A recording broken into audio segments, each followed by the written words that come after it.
তাহলে ভোটের আগে আমিও খরচ করব না, ভোটের পরে আপনাকেও খরচ করতে হবে না। আমি তুলতাম না কিও, আমি যদি ভোটের আগে আপনার অটো ভাড়াইয়া খরচ করার লাগে অটো ভাড়াটা আমি তুলতাম না। হ্যাঁ, বাধ্য কিনা আমি?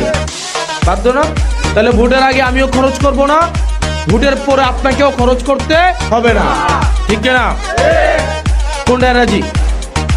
ভোটের আগে আমি একদিন খরচ করে 5 বছর খরচ উঠানো এটা ভালো, নাকি ভোটের আগে আপনার খরচ করে আমাকে ভোট দিয়ে 5 বছর আমার থেকে বিনা পয়সায় সার্ভিস দেবেন সেটা ভালো?